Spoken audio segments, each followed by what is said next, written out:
Nearly every play requires props.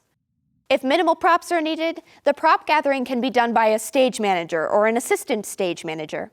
But if many props are needed, a production will have a props master, someone in charge of finding and gathering and making the props.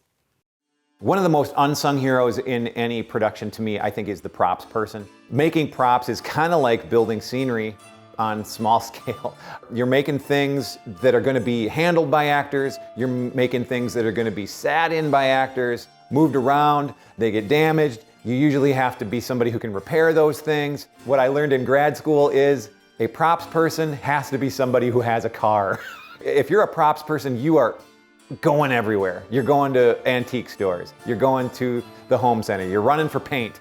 You're running for casters. It takes an awful lot of organization, but just like scenic design, you're gonna get your hands full of glue. You're gonna get your hands dirty. You're gonna paint things. You have to be somebody who is a maker and really enjoys making things. For Letters to Anne of Green Gables, I helped with the letters themselves. We had letters written out in the letter envelopes to make them look old. I got to pour the wax on them and stamp them. That was really fun. And we had to make the chalk slate that Anne throws on Gilbert's head.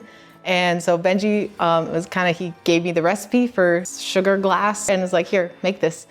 And so that was a really fun kind of experiment that I'd never done before, was to make this sugar glass and how to make it look like a chalkboard and kind of put tape around the edges that looked like wood, bring it to the actors, and the actors brought it on stage and it looked like a chalkboard was getting smashed on his head. And that was a really fun experiment to be involved with, and like, yeah, I made that. But props people often kind of go unnoticed. And that's sad because props really are so super important.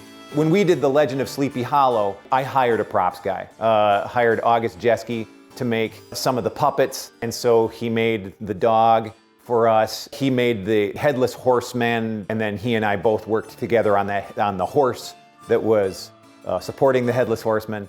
Together we worked a little bit on gunpowder. He made the pies, he made the fruits, he made a lot of the food things. To start with props, I've just go through the play, make a list of, okay, this scene, we need this prop and this person needs it. Make a nice little document, and then go see if we have that prop in storage. Hopefully we do. Or find a couple options and ask the director, hey, were you thinking more prop A or prop B for this? Or, okay, wait, that's not the right era, so I have to go back and find a different one. I remember with Anne's suitcases, like finding, okay, which kind of suitcases do we want for Anne, because the era and whatnot. But then hopefully you can pull them all. If not, sometimes you have to make it, sometimes you have to go buy it. It's just great to have somebody who is designated as a props master, especially if it's a classical show. There's just a lot of stuff that doesn't exist today.